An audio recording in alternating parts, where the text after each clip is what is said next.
Hello, everyone. Thank you all so much for joining me. We are here for a wonderful, wonderful event. We're here in celebration of Into the Unknown, Making the Frozen 2. And this 6-part event debuts worldwide on Disney Plus on June 26th.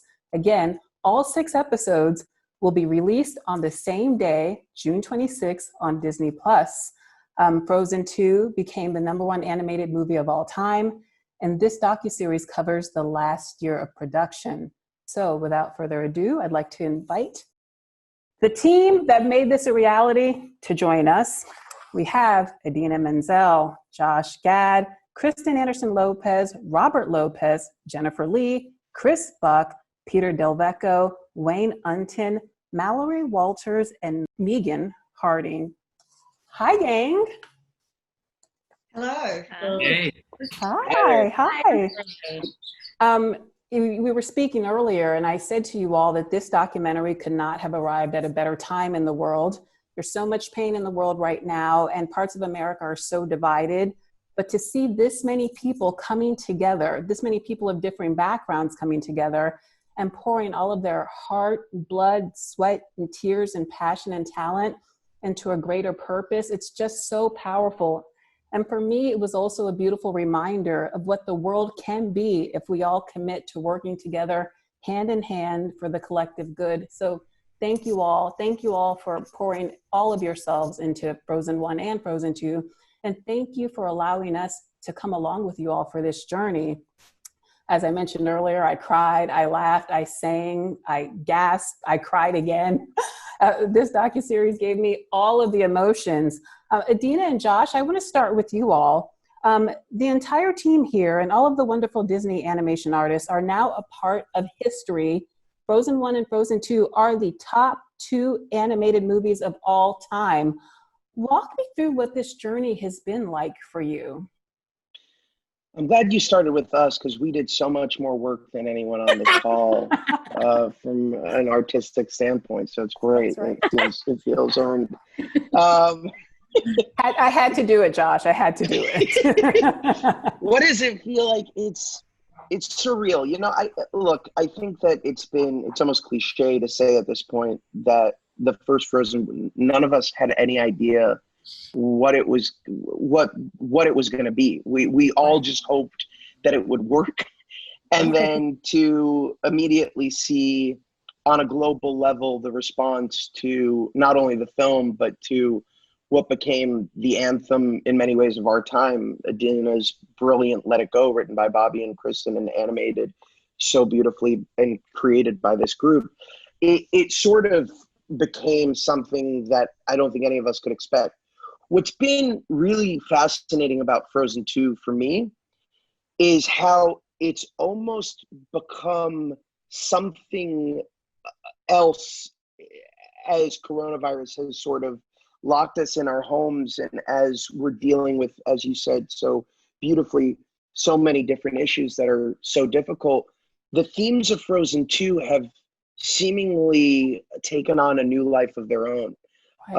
You know, I find myself no longer singing ironically, "This will all make sense when I am older," or thinking about, you know, stepping into the unknown, or even, you know, the profoundness of something like "Show yourself in this moment."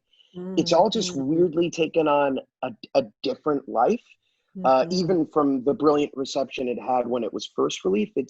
I'm trying to figure out if Jen and Chris had some sort of psychic they were dealing with 3 years ago, and they were like, there's going to be a pandemic, everyone's going to move out of the city into the woods, and everyone's going to have to call up the sins of the past. We're all going to look at them to find our way forward. And reckon with them all. And there's going to be a global wrestling with all of this.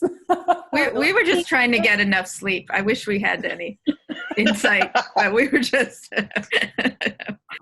I can't call you for lottery numbers then, Jennifer. Is that what you're saying? You can, but you'll lose a lot of money. Okay. Whatever she's investing in, I'm investing in. Good. Yes, yes. I'm right there with you, Kristen. But I'm sorry, Idina, you were going to chime Oh in. no, I cut you off. I was going to go to the micro of just being in the studio with everyone and really being so grateful all the time that, you know, Josh and I and the whole cast, we, like he said, we come in and we do our thing, we have a great time, but we get to be reminded of just how incredibly talented all the other people on this Zoom session are. And having been a fly on the wall and them allowing, they're always so collaborative and they always allow us to see their process, which I just find I'm awestruck, you know, and it humbles me being in something like this where you just see how much work goes into it. And I just, you know, being a part of a family that has, like you're saying, resonates with so many people in what we do. But just getting to admire everyone's talent is what was the most fun going to work every time. And what a family it is. Jennifer and Chris, you all share one giant frozen brain.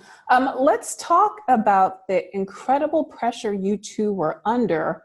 You talk a little bit about it in episode 3, Jennifer, but with Frozen 1, you were building with no expectations.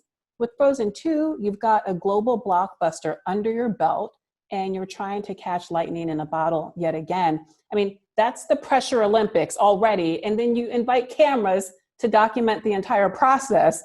Why, Jennifer and Chris, was it important for you all to share that moment? And were you at all reluctant about letting cameras in to follow you through this intense journey? I think we were innocent on 2 things. I think when we looked to do a sequel because we missed the characters, we loved them. The world was asking questions that we were asking, like, why does Elsa have powers? And they felt just at the beginning of a real journey. And that's where we went into it. And I think the pressure we felt much more as we got closer, realizing it's been 6 years and people are still asking us about the film.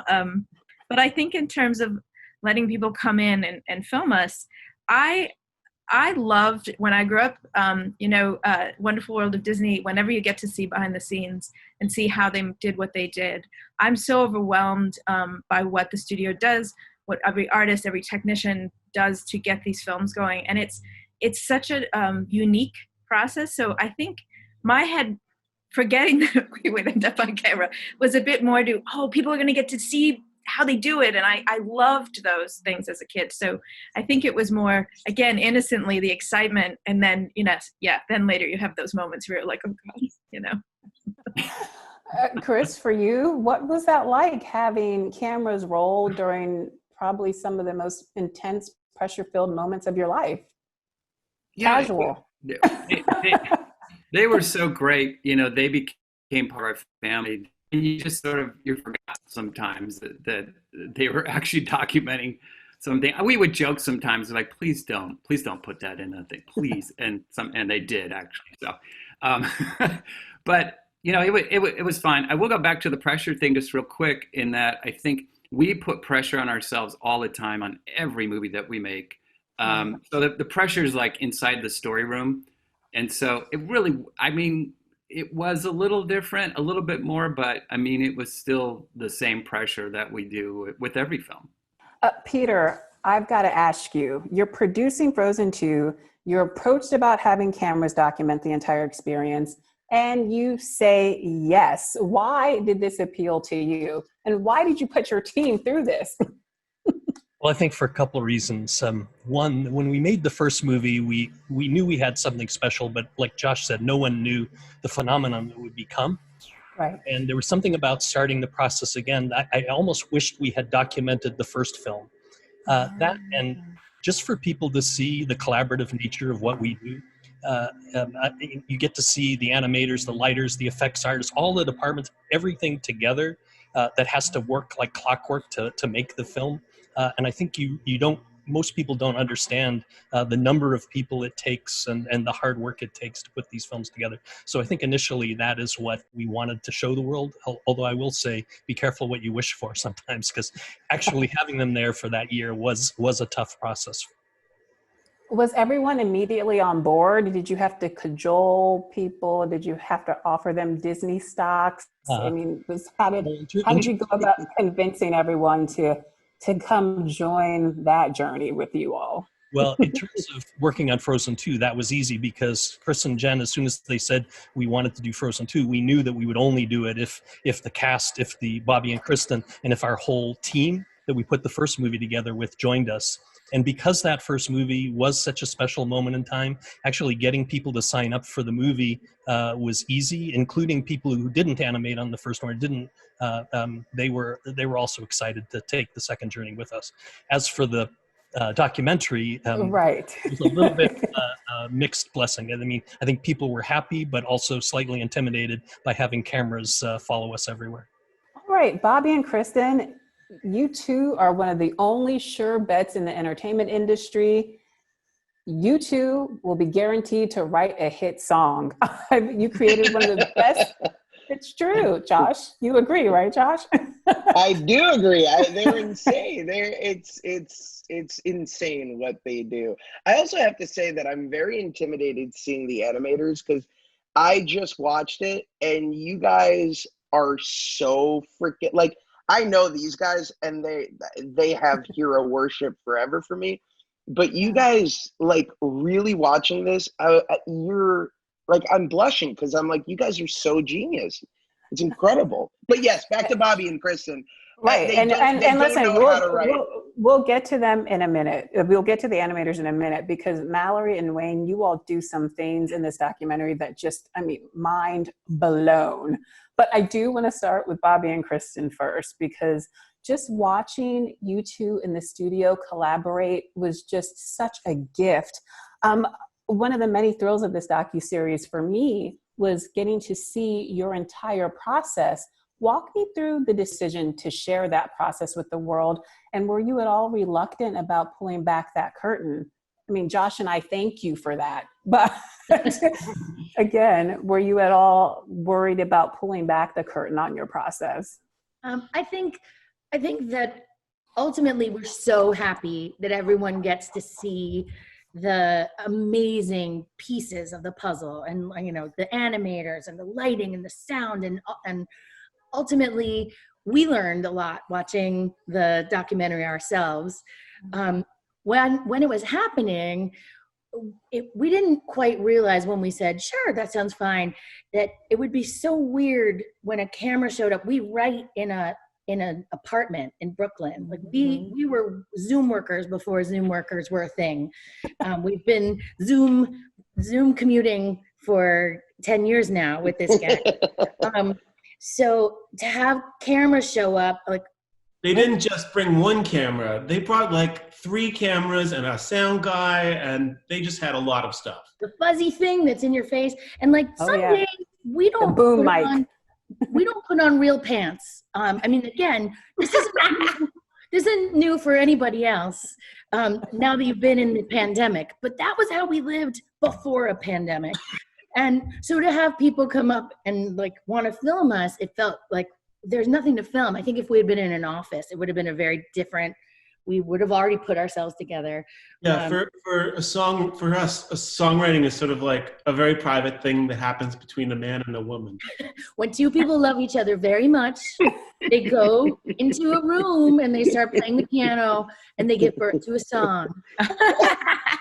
So it did feel very... I love the musical birds and the bees and never explained in that way before. Thank you for sharing that. I love it. To have cameras there was very much, it felt like having cameras for other private things you might do. Like what?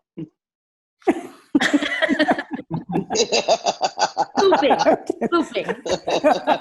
And so what we would do often is we would say like, oh, we're so busy. We'd write the song, the bulk of the song, and then we would let them come while we were recording, because a lot of creativity happens while we're recording a demo. We make a lot of the small tweaks, but it's not like sitting in a room with more camera people than the 2 of us going like, okay, what does Anna say here? Because that's such a private sort of play date kind of experience. You have to be free to jump up on the couch and be Anna, and it would have felt really strange with cameras there.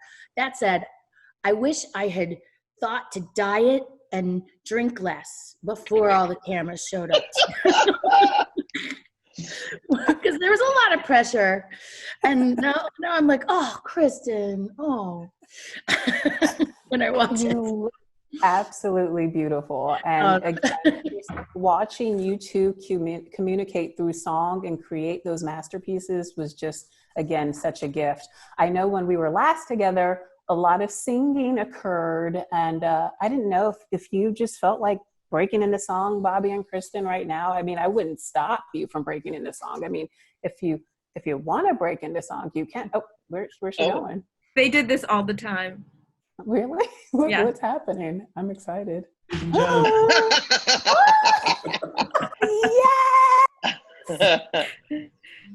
I don't know what I can sing. We're in 42 acres of woods, and I'm very allergic. Yes, the wind was a little bit colder, and we're all getting older, and the clouds are moving on with every autumn breeze. Peter Pumpkin just became fertilizer, and my leek's a little sadder and wiser, but time lie uncertain certainties. yes, some things never change, like the feel of your hand in mine. Some things stay the same, like that we get along just fine, like an old stone wall that'll never fall. Some things are always true, some things never change, like how I'm holding on tight to you. I think that's enough. I did not warm up, and I have no B notes. There's no B notes. All right. That made me very, very happy. Thank you very much. I will be holding on tight to that moment for the foreseeable future. Thank you so much. Can I say something? Yes, Idina, come on in here. What I loved watching this was how vulnerable Jen and Chris or Kristen and Bobby would make themselves in these creative processes. It's so, I mean, just knowing as actors getting on a stage and what we do, it's just so terrifying to bring ideas and to have to sit there and have all those people in a room, you know, criticize. Yeah. And you guys just, I mean, you're so brave to do that and to throw your heart in it and to remain open to allow the work to keep progressing. I guess I'm so lucky you all have each other because you support each other in such a beautiful way that I don't think is always the case in a lot of projects that I've been a part of. And so, it sets a really good example for, I think, people to see this documentary and to see what it's like to love the people you work with and how everyone can thrive and their ideas, whether they end up sticking or not, everyone's in a very safe place. Thank you. I will say, out to Bobby and Kristen's credit, and we got to know each other. I'll never forget the day I saw them for the first time in a note session for Frozen. I wasn't even on Frozen yet. And had no idea the journey we'd get to go on together. But it's about trust, as you said, Idina, and Kristen and Bobby and Chris and our team. That trust, you share your whole life with each other in order to inspire these characters to be three-dimensional. And you guys, Josh and Idina, come in and you do the same. Idina was such an inspiration for Elsa, inside and out. And like those things, letting yourself bring who you really are, and be vulnerable with your creative work is, I think we knew it was the only way we could go. But it's one of those things I know I can't take for granted, is when you build that place of trust that you can just, I mean, they've seen the worst of me, and rarely the best, but this whole team, it's that vulnerability. Thank you for mentioning, because I do think it's the thing that I will never forget, is being able to be with all of you, the most genuine, and bring my worst ideas, and you make it gold. So I wouldn't say that's how it went, Jen. I would say that we are all, earlier we got introduced as like people who write hit songs, and we are those people when we get to work with the best of the best, which is you guys. There are plenty of songs on plenty of projects that no one's heard of, because it wasn't with you guys. Oh, that's fantastic. But Kristen and Bobby, you are double EGOTs, so we'll just drop that right there for a little bit. For I'm a go-go. I need, he's a double EGOT. If you don't mind if I brag on him, but I'm just a go-go. I need to get Emmy and a Tony. You're on your way. You're on your way. I'm not worried about you at all. Megan, I want to talk to you about how you came to be a part of this docuseries, and what was this process like for you? I mean, it looks to me like you had an embarrassment of riches in terms of filming, and it also seems like you had a lot of access. So could you walk me through how you went about becoming a part of this project and how you went about getting so much access? Yes, I can. I think it's worth going back to 2014, where I work with a company called Lincoln Square Productions, and we had partnered with the animation studio to make a television special on Frozen 1. But it was 2014, so it was a year after the film had come out. It had become this big success. It had won Oscars and done all this amazing stuff. And that was the first time I met Jen and Chris and the Lopezes and Wayne and Peter and everyone here. And they started telling these great stories about how Frozen 1 had come to be. And we would just go back to New York, because we're based in New York, and we'd go, that would have been so great to film, to actually see that happen rather than just hear about it later. So when we heard that Frozen 2 was happening, we approached the animation studio and said, would you be interested in allowing us to do this? But right from the very start, I think there was an incredible commitment that we all wanted to make something that was very different to a traditional behind the scenes, special. It had to be true, it had to be honest, and it would tell you how animated movies are made, but more than that, it was really about that creativity is really hard. These movies don't just come out fully formed. They are hard won, by many talented people. And that meant that people had to be honest and brave and fearless when we came by, which, everyone was, even when I'm sure they really didn't want us there. It was really extraordinary to witness right across the board, from people just allowing us into that process. I mean, I think because we shot for 115 days. Wow. So we became a part of the furniture too. Like, I think at a certain point, people just forgot that we were there, and like we'd wheel out the trolley. Megan, let me ask, is that true, guys? Did you ever forget that Megan and her crew were there? Sometimes, yeah. All the time. Mm-hmm. Yeah. All the time. Only when they asked us direct questions is when we'd be like, oh no, yeah, oh God, wait, Only at Disney Animation, you could easily forget them there. When they were in our tiny little apartment, you knew they were there. That is very true. That is very true. It was a more intimate experience.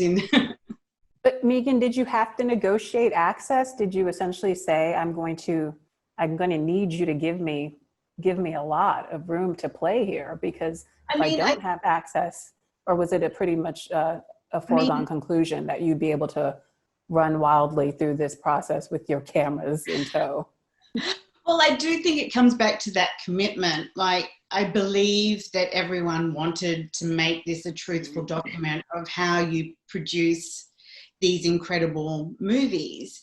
And yes, we would go to Peter and say, Peter, can we film this? And he'd say, maybe not. And then we'd go back and we'd ask again, and and it was a backwards and forwards, but ultimately everyone was very on board to make sure that the documentary series was truthful as well. You know what I mean? Like, everyone could weigh the value of what we were doing, and that allowed us more access. I mean, we're just really lucky to have this incredible group of people, and be documenting them. It was an extraordinary opportunity for me. I do think the hardest room was the story room, to have them in the story room. That is where you are most vulnerable, and it's very intense. But then I'd get excited that they were in animation, because I'd be like, oh, we're going to do show yourself today. They're going to get show yourself. So there's some parts that was really fun, because you knew people were going to get to see how something was coming to life. I think they were very patient with us with our moods in the story room as we're trying to make everything add up right, you know?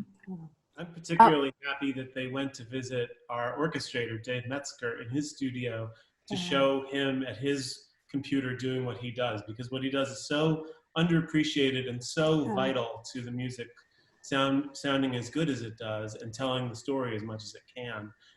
Not only that, he's just like the most cuddly teddy bear of a guy, and I think he kind of steals the episode that he's in. That is true. That is very true. I mean, that was definitely a part of it, wanting to show as much of the process as we possibly could. But, you know, we had months of footage, and we had to really whittle it down into the 6 episodes. You know, a lot of sacrifices had to be made there. But, you know, luckily the main series arc is the show yourself and the coming together of that, which really is it's so great for a viewer to witness just that process that it goes through from the very start to the final orchestral session on that. One of the most wonderful things that I witnessed during this process was watching Malerie at work. Malerie, I had no idea just how physically demanding animating is. Watching your process of watching that moment when you create the final shot of Elsa for the Into the Unknown song, and you had your boyfriend film you running and leaping like Elsa for reference for your animation, running through the streets of your neighborhood. He's tagging alongside on a skateboard so he can capture all that footage. Anything that you wouldn't do for this film, because it seems like you definitely threw your whole body into this. Thanks for saying that, Lola. It definitely is. It's a very physically demanding job. Sometimes it kind of depends on what you're working on at that moment. I had never animated a character running in a film either. And I remember being like, how am I going to do this? And it was actually my boyfriend's idea. He's like, I could just jump on a skateboard, because the camera was moving and I was running, and you want to try to get whatever reference you take to be as accurate as possible to the shot, so that it's more informative that way, because that's what we use it for. So that was really, really cool to get to do that and get to collaborate with him on that. And, you know, so it depends, because other shots, you know, it might just be a chest up acting shot where I jump in front of a camera. But either way, I'm putting just... Or it can be your head on reindeer bodies. Yeah. That was another great shot. That was never meant to see the light of day. So... the fact that that's in there, I was kind of really hoping that didn't make it in there, but it's out there now. So that was wishful thinking. Yeah. Yeah, I kind of knew, especially when they said, can you send us that reference file? But Sorry. Regardless, I think no matter what I'm working on, you're always putting a little piece of yourself into it. And I think that's what makes animation so fun. It's really what draws me to it, is I get to play as Elsa. You know, I'm sure Josh, you feel that same way too. You get to be Olaf for a moment. I feel that way about playing Elsa too. It's really, it's always exciting. And I was honestly like, that was, because I didn't get to see any of that. So your face on all of the different Kristoffs was one of the highlights of the series for me, because I was just like, oh my God.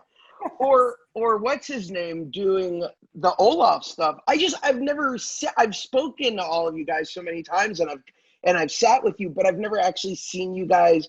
And what Idina said earlier, and it's so true, is that vulnerability and that bravery to just take on this stuff and share it. Because I'm not going to lie, I was, as Bobby and Kristen know, I was so intimidated with the cameras around, because you feel so vulnerable. So when I was singing my song and suddenly I have people like recording me, like, what is this? We're doing an animated film. And it was just so like intimidating. but you guys are just so, you're so badass in it. It's amazing to watch. But Josh, I have to say, watching you dance in the booth just brought me so much joy. It seems like there was a moment when you were actually able to forget that the cameras were there. I tuned that part You're like, out. yeah, no. I had to come back and re-sing it. Remember? I wasn't going to guys? say, unless you said it. I had to come back and re-sing it because I was like, I want to do it again. Again, like, I'm not Idina. Idina she goes up in front of like 50,000 people and she's like, oh, that was a small audience. I get intimidated if like there's more than 3 people in a room while I'm singing. So, well, Josh is put him in front of a microphone and he will create gold. Yes. But I would say that particular day reminded me of in the documentary Free Solo, when the guy goes up to climb and then he decides, I'm not going to do it today. If I do this today, I'm going to die. And then he says to the guy on the radio saying, like, having the cameras there is making me not able to do the thing that you have the cameras there to film. And there were a few moments where that would happen, where you would just realize, like, whatever energy shift is happening is actually making it impossible to do the thing they're all here to see. We fell off the metaphorical mountain a couple of times, but luckily you can't die from that. I was like, my Frozen process is so intimate. And when I am creating music or lines for Olaf, it's like our brain trust is just like, it needs to be this, or I start to feel a little like naked and I can't experiment and play. It was weird. Had those cameras. There's always cameras, even without the doc. That's different. Always running. Right. They don't have Megan with her Australian accent. But those are for the animators. So they have the reference. Megan those aren't the same. Yeah. Those cameras don't come with, can you do that again? And this time do it in front of us. Yeah. And I'm going to bring in 5 additional people to take a look at you. You nailed that accent, Josh. I like that. You nailed that. Really nice. You are very talented. I don't know what accent that was, so let's keep moving. Close. It was close. I'm sorry. I'm embarrassed. Let's keep going. Wayne, as the supervising animator of Elsa, you have been with Elsa as long as Idina has.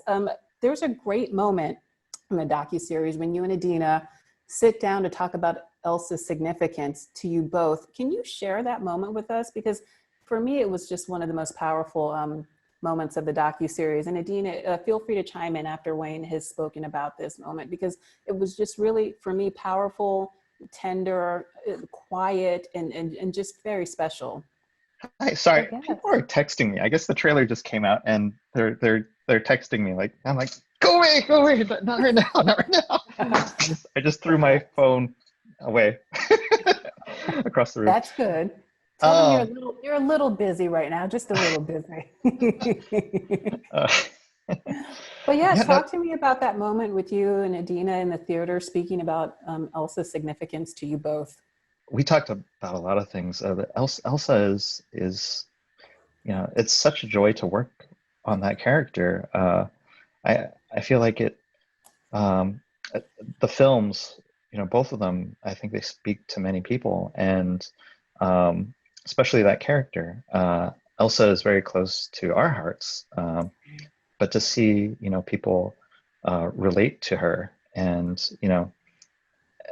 it's such a cool thing to be a part of, bringing her to life, and then to see that reaction from many people, and that, some people have spoken to me directly or sent messages and saying like how that, they can relate to her and it's helped them through many, many things. And I was sharing with Idina during that talk about how she actually, Megan had mentioned this. There was a documentary on TV for the first Frozen, and in it, I mentioned about how Idina had come in. She would come in a lot of times to talk to the animators, and she came in, and I don't think she realized how many of us were there. There were, I think at the time for Frozen 1, there was 70 animators, and we all wanted to see her talk. And she was going to talk to us about singing and the craft and like, what happens with the body when you sing. And they let her in, and I just saw this dread on her face, because I don't think she knew that it was going to be, I thought it was just going to be like maybe a few of us, but it was like this whole room crowded with animators, and I felt so bad. And I had mentioned this in that documentary, that it was really cool because you could see she was nervous. She was really nervous. But then when she started singing "Let It Go" for us, there was this power. And we're looking at things like, Idina, we talked about this, like how we would be looking at the way you would have your hand positions, and we would just be doing sketches and things and just taking notes, like, what is it about Idina that we could bring to the character? And then what I thought was really cool was that there was this kind of like vulnerability, and then there's also this power there, and that's Elsa. And so that was one of the things that I was looking at, like, oh, that's her. And so I mentioned to Idina, like, when you see all these, kids and the audiences, they love this character. That's a lot of that is you, to Idina. So yeah, it was just really nice to talk with you, Idina, again. We had, she comes in and we talked for a long time. Yeah, Idina, to me that was really one of the more poignant moments, because you talked about how sometimes in real life you are vulnerable, you are insecure, but in your music and in this character, you find tremendous power. So I'm so glad Wayne brought that up. I was hoping that you could speak to us about that as well, because I think it's a point that's worth reiterating again and again. Well, it's interesting because, first off, I just want to say that I feel like I owe Wayne so much, to this little, what we call it, a marriage or something. But yeah, I mean, what his work has literally changed my life. And then the way that he has integrated who I am and my soul and my essence into this character that I'm so proud of is just something I'll have forever, and my son will have. And so like, I just, I worship you. And I feel like the interesting thing about Frozen for me is that it resonates with so many young kids, and yet as a woman, it's still something I contend with, this idea of stepping into my power, and it's something we don't lose. Maybe that's why she's speaks to people in such a broad way. And what I actually loved seeing about Jen and Kristen too, these two powerful women doing so much, making themselves vulnerable, but being in such powerful positions, not afraid to make their choices and decisions and take risks. I mean, I really love that the documentary celebrates them as these working women as well. Yeah. But it really helps that there's two of us. Like it's no, you're still a mom and you still have your girls, and there's just no offense, Bobby, but it's just there's a lot going on there, and the fact that you can remain creative and come up with these lyrics and do what you do, I'm just so. I mean, what I mean by that is it's so powerful to not be the only one of something in a room, because so often in our careers you're the only woman in the room. And so you're like, well, that's not really how it works, guys. And if you speak up about that, but you're the only one, then they don't listen. You have Jen. I get it. I thought you meant you have Bob. Say if you're a sister and you're mad at your sister, it's probably not because he stole your boyfriend. It probably goes a lot deeper and a lot earlier. And to be able to turn and Jen go, yes, this is true. Like when sisters have something between them, it starts very, very early, and it's much deeper. And it was just helpful. I've always valued so much having Jen in the room as an ally, and now Jen is like in all the rooms where it happens. I know we've got to open it up for questions really quickly, but Jen, I wanted to speak about you being in all the rooms and having to wear so many hats. You're one of the pioneers in this industry in terms of leadership. And in addition to being the chief creative officer at Disney Animation, you co-wrote and directed Frozen 2. You're a single mother. One of the best moments for me was watching you print out your daughter's math homework as you show up at the office at 5 a.m. to write, and you write from 5 a.m. to 1 p.m. on the weekends to get this all done.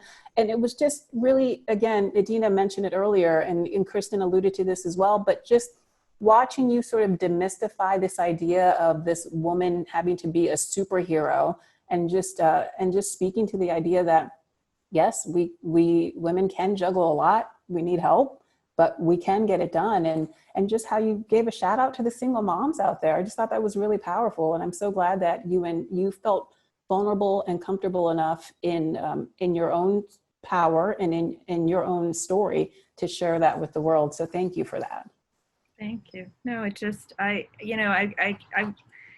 mean, my mom worked 2 jobs as a single mom, and both her kids went to college and grad school, and she gave us everything. So I think I had a very inspiring mother for that. But I'll say, I think what I love so much, and this is where we talk about trust and vulnerability, is Peter and Chris, who were in person with me every day, the Lopez's every day virtually, and then all those who came in, and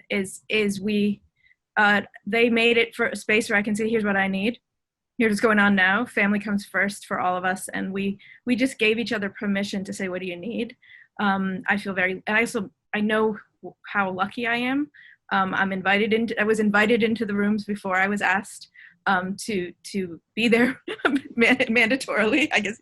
But I think it's just creating this space of how we support people to bring out their best work is the environment we have. And that's an environment that connects very deeply with me, that everyone's valid in the room and what they bring is important. And from there, trusting the best will come. And that's how we worked. And so that's how we work now. But, it wouldn't have been possible. And I think that's an important thing for all of us, that we can have that relationship at work where we bring our whole selves, that we're able to bring our whole selves. Chris, I'm going to give you the last question before we open it up to the audience. What can we expect from Frozen 3?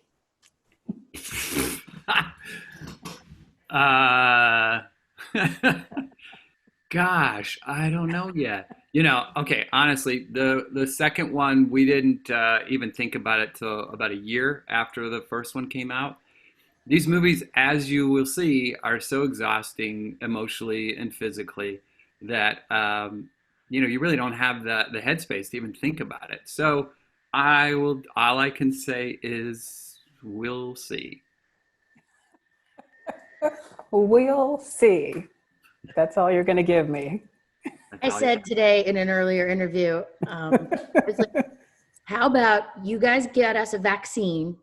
When there's a vaccine, we'll start trying to talk about Frozen 3. Okay, that's fair. That's what Frozen 3 should actually be, the search for the vaccine. I just want to stress, this is all news to me, guys, that we're talking about this. I mean, I have no power to make Frozen 3 happen, but I do have the power to at least be able to think about what Frozen 3 might look like if my children go back to school, because there's a vaccine. No, this isn't any announcement of Frozen 3. No, we have not talked about it. Chris is doing a wonderful project right now. Peter's doing a wonderful project. Everyone's very busy. I think I heard that Frozen 3 is happening. So to the audience members. Audience members, raise your hand in the interface and you will be unmuted. If you want to ask about Frozen 3 or any other questions about this amazing docuseries, this amazing 6-part event that airs on June 26th, feel free to ask your questions now. All right, we have a question from Steven Sievers. Hi guys, it was cool seeing that there was 2 songs that got cut from the movie. Will they ever be released at some point? Some of those songs have been released already on the deluxe soundtrack release there's 4 of them, I think, on that one. And then there's one that you can see in the documentary. I think it's See the Sky, which was the Northalgia's song. And the only way you can hear that one is by watching some of this docu-series. So yeah, we've gotten a lot of requests to animate them because they're not, people ask us for a director's cut of things. I'm like, no, we don't really cut. Animation is one of the most expensive, difficult parts of the process. So we either commit or we don't. So we don't have animated versions of those songs, but we've been getting a lot of requests for those. Question from Jessica Mason. Hi there, guys. As a mom to a little girl who is obsessed with these movies, it is so important to me to have a movie that has so much diversity on it, even building on Frozen 1, and to go from Snow White saying, "Someday my prince will come," to "You are the one you've been waiting for." It's so powerful for me as a parent. So I just want to talk to Jennifer and Idina and the animators about the importance you feel as knowing this movie will be so important to young people, especially little girls. Yeah, I mean, I do think we all talked about, I mean, Idina, Kristen, even with animators, we all talked about how important it was. And it was interesting because it was such an abstract thing to do that it's hard to get your head around story-wise, the idea that you're going to have the answer be herself. That's so, it's, you know, you're used to songs that it can be externalized in a way that also drives the story. And this was Show Yourself in particular was an arrival of her into her true power. And we had never seen that for a woman and growing up to know that you have the answers within you. And I know early on, Kristen, it was the one thing coming in of saying, if we could ever do something like that for Elsa, it would mean so much to me to have that. And we got scared for a while. We couldn't pull it off because people would go, I don't know how to visualize something so internal. But it took the whole journey for us to do so, I think. But I don't know if the others want to talk about that. But. I mean, I would just add that if Frozen 1 was trying to open the lens of true love to include familial love, the thing I was so excited about when Jen and Chris and Peter came to us to do Frozen 2 was looking at the way that could we open the lens to finding your own power, finding your own without needing anybody, like that moment when, especially for a woman, when they realize like, this is my purpose in life, this is my path, this is what I have to say, can really feel like true love too. And could we put that into the movie? Excellent. We have a question from Kevin Winston. Hi, this is Kevin with Digital LA and Yale in Hollywood.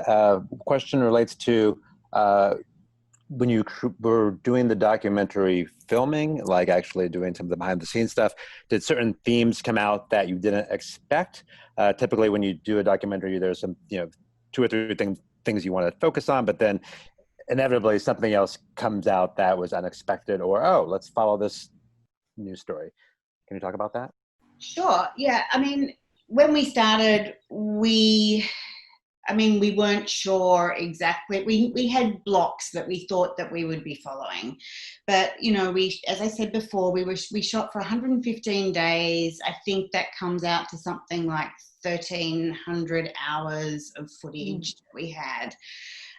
We had an extraordinary team of producers and editors who were like scouring every every file, so that we could find those moments that connected, because sometimes we would shoot a meeting, but then that wasn't resolved until like maybe a month or 2 later when that, piece of animation had been finished, or this piece of, the song was resolved. So it was constantly evolving, really.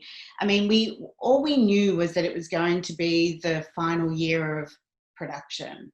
And we didn't, and truthfully, I don't think I really understood exactly what that was going to be, because I didn't understand how animation worked. So it was a learning process for me as well, to go through that and to see what issues were coming up and what were the real sort of challenges of making this, and try and focus on those, as well as the real triumphs as well. So it's a balance. There was a question from Jasmine Williams in the chat. She asked, with the first movie being such a phenomenon that is still a massive hit even to this day, what were the key goals that you felt were most critical to meet in Frozen 2? One thing I think, and then Chris can speak to this too, the key for us was we have to be true to these characters, and these characters are growing and evolving. So what we didn't want to do is just take a new situation with the characters as they are and do an external stakes story. That we wanted to have the stakes come from them. So we had to do a lot of work to say, who are they, where are they now? Not with what the world zeitgeist is, but what they are feeling, and being on the precipice of adulthood, and feeling like we would only, if we built it the way we did the first one, committed to the characters, whatever happens, at least we could feel like we did right by them. Because I don't think we ever expected to, nor thought we could sort of repeat the same situation of Frozen 1, particularly because it was the first. But I think we wanted to do it emotionally justice and have somewhere to go that was an evolution instead of just like a flip of a sequel.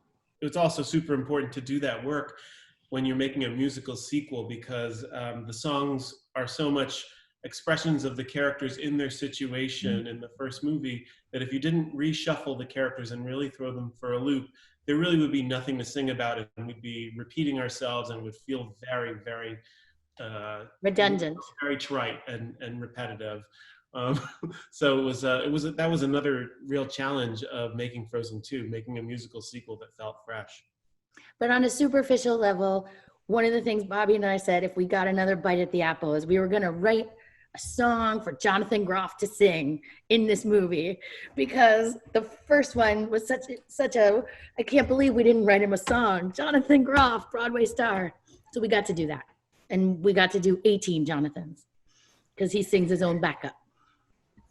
All right, a question from Alex Reif. Hi, everybody. I loved the show, and especially just how personal it got. But my silly question is for Kristen and Bobby.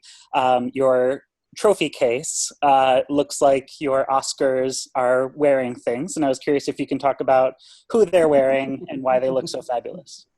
Yes, we were sent, a friend of ours makes these clothes. She has other friends that have won Oscars. I think it was Joel Grey, and she knitted Joel Grey's Oscar sweater, and then when we won, she knitted 2 little sweaters with a K and a B on it for them to wear. And then she made some more. She made little hats for them. She made little pink pussycat hats for the Women's March. And that's what the Frozen Oscars wear, the pink pussycat hats. And then the Coco Oscars have tiny sombreros. Oh, that's awesome. I love that. Bobby and Kristen, are the Frozen 3 Oscars going to wear masks? Protective gear? This is a good chance for me to reiterate. That was a joke, more of a motivation for let's get a vaccine before we talk about Frozen 3. It was a chance to just celebrate science and how much we're all counting on science right now. Yes. The studio is not announcing anything. Jennifer Lee is still going to talk to me after this conference. Okay, one last question from Jordy. Hi guys, appreciate your guys' time and everything that you guys did to create something so beautiful and encouraging.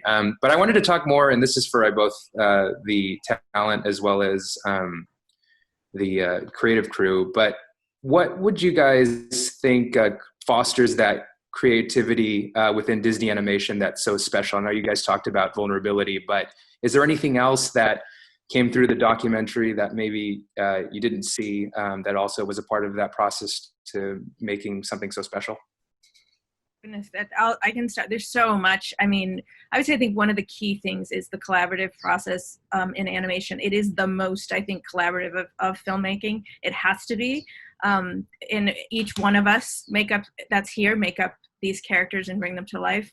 Wayne, I'll never forget the moment of Elsa riding, and right before she sings, that wipe across her face that you did. It's forever there, and I think that's what makes it special. I do want to give a shout out to, we have the most sophisticated technology teams in the world, and people think often, they think technology and animation, they don't think of that side, they think the creative only, and the two go hand in hand. A Frozen 2, the look, everything, every sim, everything that happens.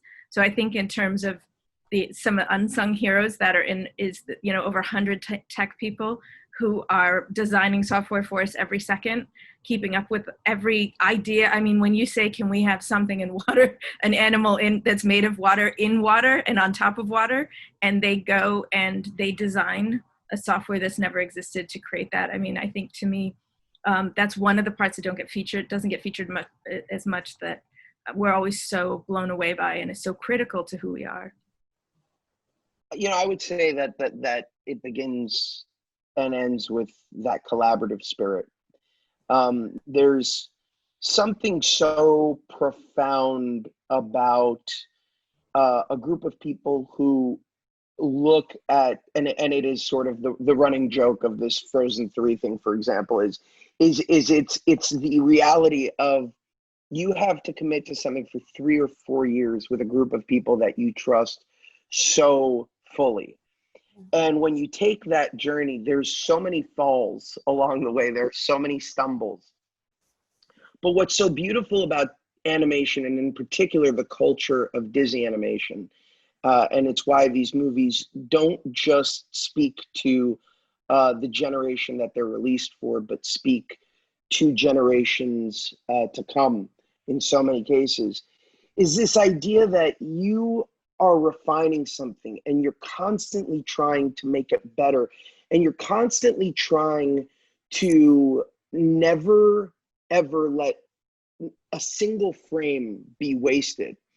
And in a movie that is, in both movies that are so much about the big moments, the things that I think make these movies transcend their release date and transcend the times that they're in are the little details. It's the things like, I always talk about that moment when Queen Iduna does this to Anna's little nose, or when Elsa, in that moment when she sees the rock elements for the first time, is hiding behind the tree, and she does that little smile, that little, like, that the crease of her face smiles. It's those little things that speak to the attention to detail, and to every single animator, and to every single composer, and to our brilliant directors, and our brilliant talent, and our brilliant producer, is everybody goes into this and they go, let every moment count. Don't let any moment go to waste. Because if you do that, then not only will it be special the second it's released, but every day thereafter that your kids or grandkids or great-grandkids watch it, they will see it for the first time and have that same feeling of, wow. And it's a testament to the culture at Disney, and the fact that my grandparents, when they were children, saw Snow White and the Seven Dwarfs, and my children are watching Snow White and the Seven Dwarfs. That's it. That's the legacy. I would add one last thing, that in these collaborations, it's also the ability to have the hard conversations, to be able to say, to call each other after a particular tough day in the story room, or the filming was there and we acted all weird, or to be able to call up and say, like, can we talk about what happened? I'm sorry, I was feeling very scared. I had fear there. I brought it into the room. To be able to have those kind of conversations, and to trust that you're always dealing with someone who can listen to those conversations, really makes the difference between bringing your best self to the workplace, or bringing your whole self to the work. Mm-hmm. Mm-hmm. Any final thoughts from anyone else before we have to say goodbye and travel into the unknown? I think that the sort of saying what Jen and Kristen were saying, and what goes in tune with Elsa, is that the gift and the curse of performance, or the creative process, not just performance, what everyone is doing on this session, is that being vulnerable is the only way to make great work. And so you have to be willing to do that in order to communicate with your audience. And so, you have to be willing to jump off a cliff and be terrified, and there's no other way through it. And I think that that's sort of what Frozen is all about. This was really cool. I mean, we have 2 animators on here, but we're just representing 90 of the animators, character animators, not even talking about the other 1,000 people that we have in that building. Like, it says animation on the side of the building. I always like to say, like, it really should say collaboration, because it is this huge collaborative effort, and that's what makes it so special. You're asking about what we didn't see on the docuseries. I feel like we see so much, but like there's so many moments where we're having conversations and I would be having a conversation with an effects artist when Elsa is running on the water, and I'm in her office, Aaron Ramos's office, and I see math on glass. And it's like, there's math on glass. Oh my gosh, that is the coolest thing. And like and we've never seen Elsa do that. And like there's so much genius like from everyone that like, you know, makes these things possible. And it's just such an honor just to be a small part of that, and it's fun. Well, it was an honor for me to be here with you all. I thank you to the Frozen 2 family for bringing all of your genius to this project. And I look forward to speaking with you again. No pressure, but I do look forward to speaking with you again one day soon.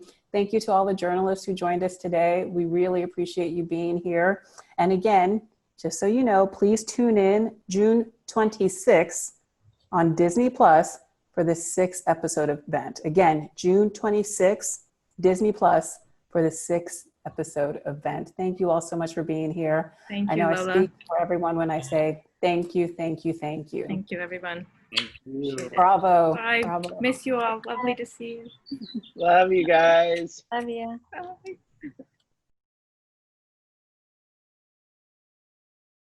Ladies and gentlemen, you're watching Hey You Guys! Hey You Guys, huh? Hey You Guys, Is that yeah. from the Goonies? It is indeed, yes. Nice. Hey